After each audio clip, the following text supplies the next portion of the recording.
Tout au long de l'histoire de l'aviation, il y a eu une recherche constante pour rendre les avions plus rapides, visant des vitesses hypersoniques, ce qui signifie voler à plus de 5 fois la vitesse du son. Cet objectif a toujours été au cœur du développement des avions, et ces dernières années, une entreprise appelée Hermeus est devenue assez populaire. Cette entreprise vise à utiliser des idées novatrices et une technologie avancée pour nous rapprocher de redéfinir la manière dont nous volons. Leur objectif est d'atteindre des vitesses hypersoniques et de changer complètement la manière dont nous voyageons dans les airs. Comment Hermeus prévoit-elle de redéfinir le volume humain? Qu'est-ce qui rend l'avion Hermeus spécial? Rejoignez-nous alors que nous plongeons dans les raisons pour lesquelles aucun avion ne peut rivaliser avec le nouveau quart de cheval d'Hermeus. L'idée du volume hypersonique a émergé au milieu du XXe siècle, alors que des ingénieurs de l'aviation tels que Robert Goddard et Konstantin Tsiolkovsky explorèrent les possibilités de la fusée au début du XXe siècle. Ces scientifiques et ingénieurs visionnaires ont posé les bases théoriques du volume hypersonique et de l'exploration spatiale. Ils ont reconnu que les principes régissant l'échappée d'un objet de la force gravitationnelle de la Terre étaient profondément liés à ceux nécessaires pour atteindre des vitesses hypersoniques. Au fur et à mesure de l'évolution de la fusée, il est devenu évident que les conceptions traditionnelles d'aéronefs devraient être remplacées par des systèmes de propulsion entièrement différents pour atteindre des vitesses hypersoniques et au-delà. La transition de l'aviation à la fusée a marqué un tournant critique, car les fusées ne dépendaient plus de l'atmosphère terrestre pour la propulsion, mais transportaient leur comburant, leur permettant de fonctionner dans le vide de l'espace. Ce changement était essentiel pour atteindre des vitesses hypersoniques et, ultimement, des vitesses d'échappement. Les expériences et les jalons dans la recherche sur le volume hypersonique, tels que ceux réalisés avec le Bell X-2, ont informé et inspiré le développement de la technologie des fusées. Le Bell X-2 a joué un rôle crucial dans les premiers jours de la recherche sur le volume supersonique et hypersonique en devenant le premier avion à dépasser Mach 3. Le Bell X-2 était un avion élégant et élancé, avec une conception axée sur l'atteinte de vitesses et d'altitudes élevées, tout en maintenant la stabilité et le contrôle.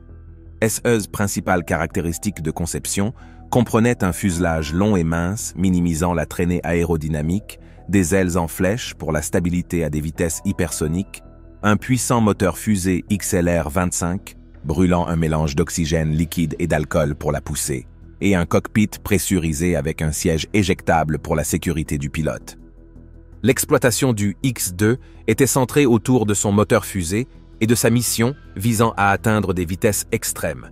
Il était transporté en altitude par un bombardier B-50 Superfortress et lors de sa libération, le moteur fusée XLR-25 était allumé, propulsant le X-2 en avant à des vitesses extraordinaires. En accélérant, le X-2 a franchi le mur du son et atteint des altitudes approchant les 126 000 pieds, établissant des records tant de vitesse que d'altitude.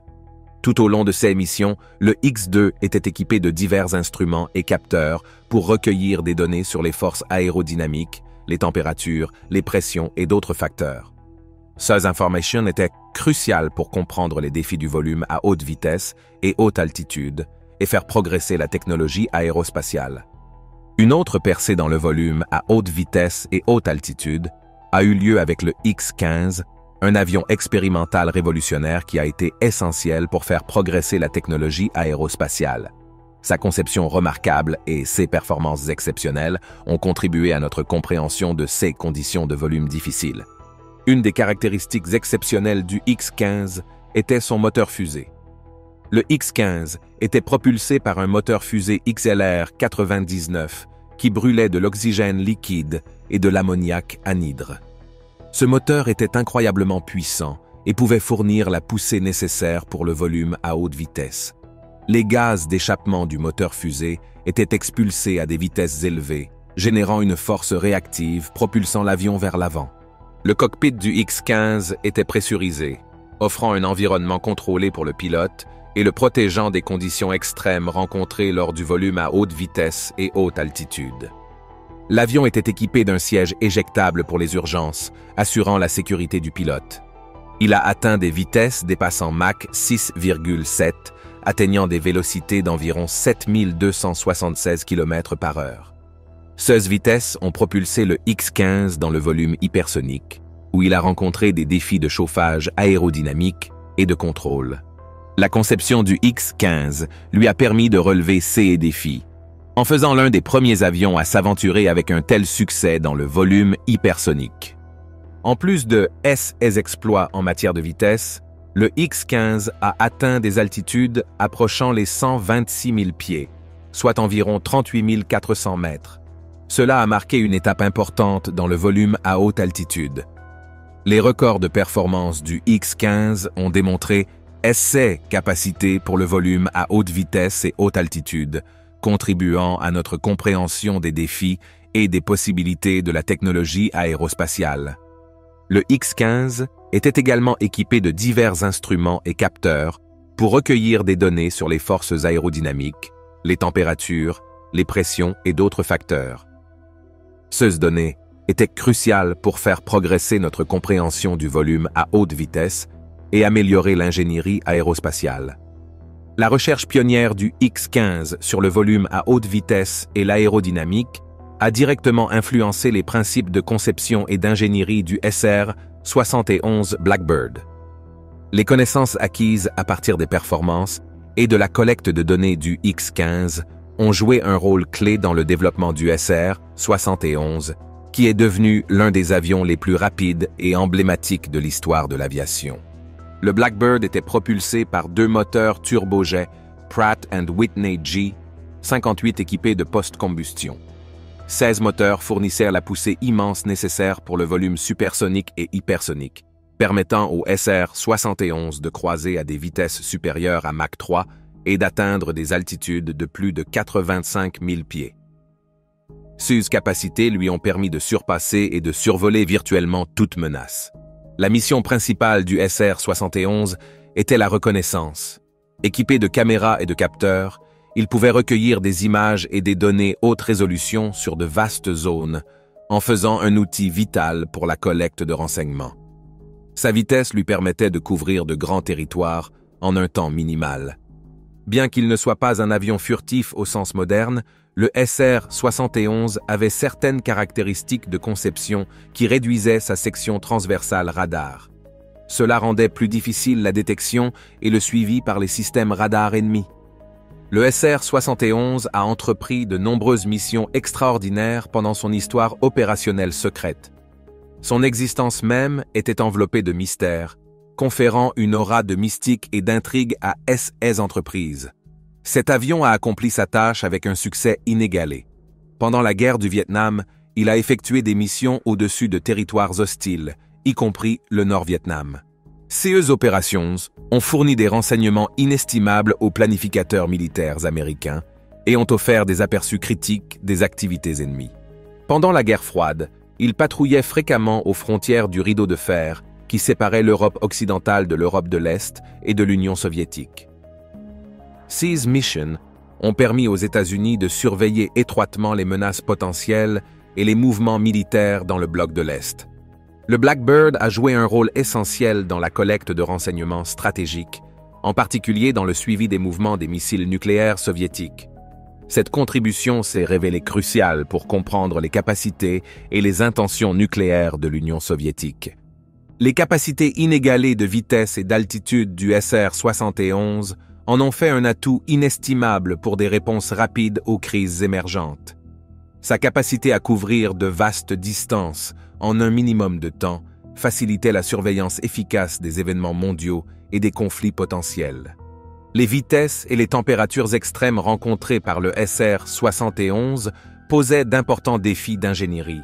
Il nécessitait des matériaux résistants à la chaleur spéciaux, et sa maintenance était complexe et intensive, conduisant à sa retraite en 1998. Le paysage mondial du volume hypersonique a connu des changements significatifs ces dernières années. Des pays du monde entier, dont les États-Unis, la Russie et la Chine, développent activement des avions hypersoniques sans pilote, comme le X-43A. Le X-43A, dévoilé en 2004, est un avion sans pilote propulsé par un scramjet qui a atteint la remarquable performance de Mach 9,6, équivalent à un impressionnant 10 601 km/h. Cette réalisation, qui a pulvérisé les records de vitesse précédents, était un témoignage de la poursuite incessante du volume à haute vitesse. Au cœur du succès du X-43A se trouvait l'utilisation de la technologie scramjet. Les scramjets sont des moteurs à admission d'air spécialement conçus pour le volume à haute vitesse dans l'atmosphère. Ils fonctionnent en comprimant l'air entrant à des vitesses supersoniques et en le mélangeant avec du carburant pour la combustion, générant ainsi une poussée. Cette approche, bien que conceptuellement élégante, a été un défi pour les ingénieurs aérospatiaux pendant de nombreuses années.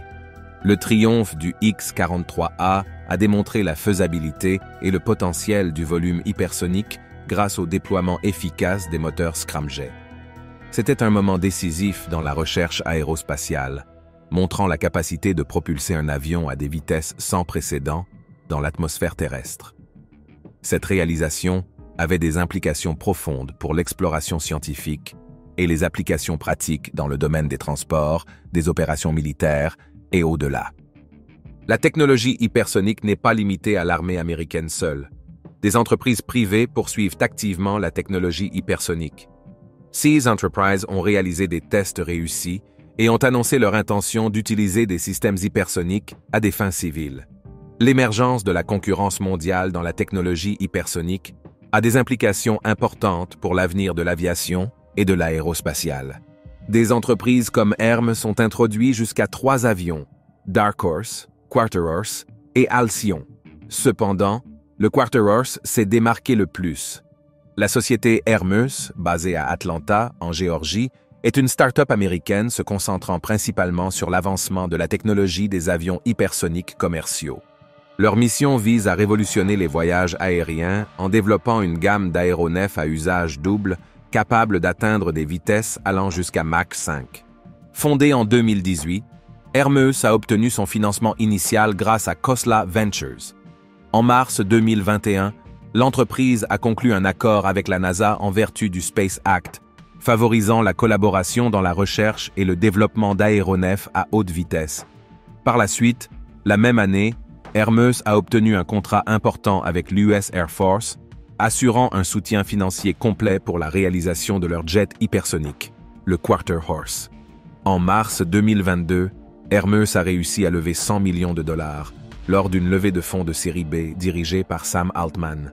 Cette injection de capital est réservée à des fins critiques, notamment l'achèvement de l'aéronef Quarter Horse, le lancement des opérations de volume et le développement accéléré de Dark Horse, un aéronef sans pilote conçu pour un volume hypersonique soutenu.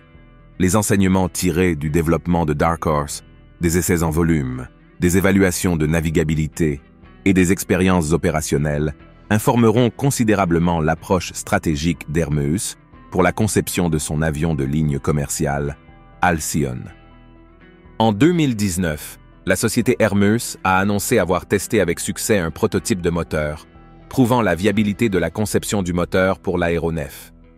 Le 17 novembre 2022, une étape remarquable a été franchie alors que le moteur turbo-ramjet Chimera d'Hermes a réussi à passer du mode turbojet au mode ramjet lors d'un volume hypersonique simulé. Cette réalisation se distingue par sa rapidité et son efficacité, le moteur Chimera ayant été développé en seulement 21 mois et avec un budget de 18 millions de dollars. Hermes Corporation a depuis continué à développer l'Hermes Quarter Horse à pleine échelle. Pour améliorer la conception et les capacités de l'aéronef, la société a coopéré avec plusieurs entreprises aérospatiales, dont la NASA. Le développement de l'avion hypersonique Hermes Quarter Horse sert à plusieurs fins. Un objectif principal est d'améliorer le transport rapide et efficace des passagers et des marchandises. Grâce à sa vitesse remarquable, il a le potentiel de transformer les voyages longue distance, permettant aux voyageurs de traverser le globe en seulement quelques heures. L'Hermes Quarter Horse présente également des promesses dans la recherche aérospatiale en raison de SS capacités exceptionnelles à haute vitesse. C'est une plateforme idéale pour tester les technologies émergentes et mener des expériences nécessitant des vitesses élevées. De plus, Il pourrait trouver des applications dans le secteur militaire, offrant une plateforme rapide et agile pour des missions telles que la collecte de renseignements, la surveillance et d'autres missions. À l'avenir, l'Hermes Quarterhorse pourrait également explorer des avenues commerciales, offrant potentiellement des services de transport à haute vitesse à des clients prêts à payer un supplément pour des temps de voyage accélérés. Il peut voyager à des vitesses supérieures à 5 fois la vitesse du son, grâce à sa conception révolutionnaire de moteur qui permet à l'aéronef d'atteindre des vitesses allant jusqu'à Mach 5,5.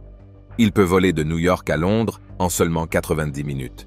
Cet avion hypersonique présente une conception aérodynamique avancée garantissant stabilité et contrôle précis, même en volume à des vitesses hypersoniques. Cette conception confère une maniabilité exceptionnelle et une réactivité permettant de s'adapter efficacement à diverses situations en volume. Ces moteurs sont intégraux à l'architecture de l'aéronef, une composante essentielle responsable de la génération de la poussée nécessaire pour atteindre et maintenir des vitesses hypersoniques. Le Quarterhorse utilise un trio de moteurs haute performance, chacun minutieusement conçu pour des phases de volume spécifiques. Le moteur principal, une merveille hybride, combine des techniques de propulsion à réaction et à fusée pendant le décollage et la montée. Fonctionnant initialement comme un moteur turbojet, il aspire et comprime l'air avant d'allumer le carburant pour générer la poussée. Une fois atteint des seuils spécifiques d'altitude et de vitesse, le moteur passe sans à-coups à un moteur fusée, utilisant de l'hydrogène liquide et de l'oxygène liquide pour produire une propulsion supplémentaire. Dans la phase de volume moyen, le moteur secondaire entre en jeu.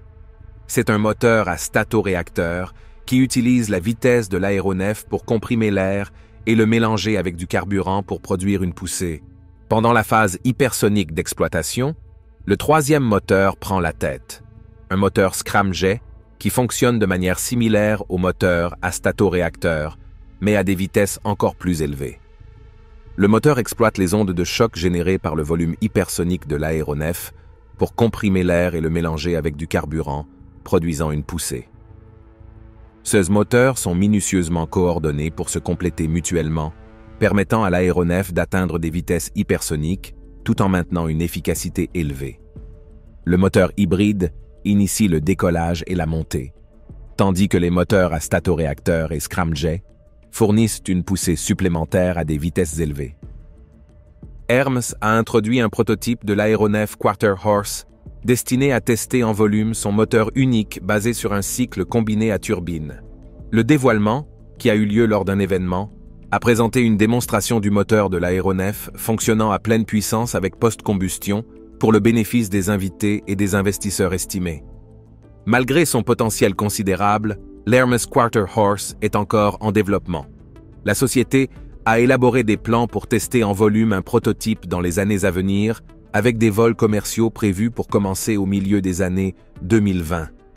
Bien que le coût précis de l'aéronef reste confidentiel, on s'attend à ce qu'il se situe dans la fourchette de prix des autres avions hypersoniques actuellement en développement. Les États-Unis développent activement le Quarterhorse et un autre avion hypersonique, le SR-72, considéré comme le successeur du célèbre SR-71 Blackbird. Le SR-72 est sur le point de devenir l'avion le plus rapide jamais créé, potentiellement atteignant des vitesses jusqu'à Mach 6, équivalent à 6 fois la vitesse du son. Il est conçu comme un avion de reconnaissance et de surveillance à haute vitesse et haute altitude, principalement chargé de la collecte de renseignements, de la surveillance et de missions de reconnaissance. La vitesse exceptionnelle et les capacités d'altitude de l'avion faciliteront une portée mondiale rapide, tandis que ses capteurs avancés et ses systèmes de communication permettront la collecte et la transmission en temps réel des données vers les stations terrestres. L'une des caractéristiques phares du SR-72 est son système de propulsion unique qui utilise une combinaison de moteurs à turbine et à statoréacteur. Le moteur à turbine fournit de la puissance à des vitesses plus basses, tandis que le moteur à statoréacteur prend le relais à des vitesses plus élevées pour propulser l'avion dans des régions hypersoniques. Pour résister aux températures extrêmes associées au volume à haute vitesse, le SR-72 intègre des matériaux et des revêtements de pointe. Lockheed Martin a consacré plusieurs années au développement du SR-72 pour produire un prototype d'ici le milieu des années 2020.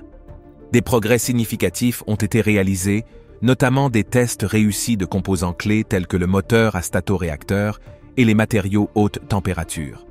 La prochaine phase implique l'intégration de ces composants dans un avion à pleine échelle et la réalisation de tests en volume pour valider la conception. On prévoit que le SR-72 aura une portée allant jusqu'à 6000 miles nautiques et transportera une gamme diversifiée de capteurs et de charges utiles, notamment des caméras, des systèmes radars et des équipements de guerre électroniques. Il peut opérer à des altitudes allant jusqu'à 80 000 pieds, une zone au-delà de la portée de la plupart des missiles surface-air. Au-delà de sa prouesse technologique, le SR-72 représente un atout stratégique vital pour les États-Unis. Sa vitesse exceptionnelle et son agilité permettent des réponses rapides aux menaces émergentes et fournissent aux commandants militaires des renseignements critiques et une conscience situationnelle. De plus, sa capacité à pénétrer dans des espaces aériens fortement fortifiés en fait un atout précieux dans des conflits potentiels.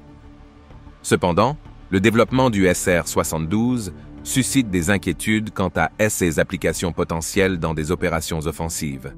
Sa vitesse et ses capacités furtives en font une plateforme idéale pour effectuer des frappes de précision contre des cibles dans le monde entier. Ces capacités ont suscité des craintes que le SR-72 puisse être utilisé dans des opérations militaires secrètes ou même comme moyen de lancer des attaques surprises. D'autres pays ont surveillé de près le développement des technologies hypersoniques avancées. Parmi ces nations, la Chine et la Russie ont réalisé des progrès significatifs dans ce domaine, avec le développement du DFZF en Chine et de l'Avangard en Russie. La Chine a progressé régulièrement dans sa technologie hypersonique, le DFZF étant l'une de ses réalisations remarquables. Le DFZF est un véhicule hypersonique expérimental qui a attiré l'attention du monde entier en raison de sa vitesse incroyable et de sa manœuvrabilité. Le DFZF est lancé dans l'espace à l'aide d'un missile balistique, puis il plane de retour sur Terre à des vitesses hypersoniques, le rendant extrêmement difficile à intercepter par les systèmes antimissiles traditionnels. Sa vitesse maximale déclarée est d'environ Mach 10, lui permettant de parcourir de vastes distances rapidement. Cette capacité a des implications significatives tant à des fins militaires que stratégiques. Une des caractéristiques clés du DFZF est sa manœuvrabilité. Pendant sa phase de descente, il peut effectuer des manœuvres rapides et imprévisibles, rendant difficile le suivi et le ciblage par des adversaires. Cette manœuvrabilité renforce sa capacité à survivre et son efficacité pour pénétrer les défenses ennemies. Le développement du DFZF a suscité des inquiétudes au sein de la communauté internationale, en particulier parmi les nations qui considèrent les avancées de la Chine dans la technologie hypersonique comme potentiellement déstabilisantes. Sa capacité à transporter à la fois des charges conventionnelles et nucléaires à des vitesses hypersoniques pourrait avoir un impact significatif sur la dynamique de sécurité mondiale. La Russie a également réalisé des progrès substantiels dans la technologie hypersonique, illustrés par le développement du véhicule hypersonique Avangard. L'Avangard est conçu pour être lancé sur un missile balistique intercontinental et est connu pour sa vitesse et sa manœuvrabilité exceptionnelles. L'une des caractéristiques les plus impressionnantes de l'Avangard est sa vitesse maximale déclarée d'environ Mach 27. Cette vélocité stupéfiante lui permet de se déplacer n'importe où dans le monde en quelques minutes, le rendant extrêmement difficile à défendre contre. Comme le DFZF, l'Avangard est conçu pour effectuer des manœuvres évitantes pendant sa phase de descente, rendant difficile le suivi et l'interception par les systèmes antimissiles. Cette capacité améliore considérablement sa capacité de survie et assure qu'il peut atteindre efficacement sa cible. Le développement et le déploiement de l'Avangard ont également suscité des préoccupations parmi les puissances mondiales. Sa capacité à transporter des têtes nucléaires à des vitesses hypersoniques ajoute une nouvelle dimension à l'équilibre stratégique et a conduit à des discussions sur la nécessité d'accords de contrôle des armes tenant compte de ces systèmes hypersoniques avancés. Avec des entreprises innovantes comme Hermeus ouvrant la voie, l'avenir de l'aviation est prêt pour une percée remarquable. Leurs avancées dans la technologie hypersonique et la conception d'aéronefs ouvrent la voie à des voyages aériens plus rapides, plus efficaces et plus accessibles. Suze percées redéfiniront le volume humain et offriront de nouvelles possibilités dans les domaines des transports, de la recherche aérospatiale et de la connectivité mondiale. À mesure que Hermeus et des pionniers similaires continuent de repousser les limites de ce qui est possible, nous pouvons anticiper une ère transformative dans l'aviation qui nous bénéficiera tous. Merci de nous avoir regardés. Pendant que vous êtes encore là, cliquez sur le lien à l'écran pour découvrir plus de nos vidéos. À bientôt.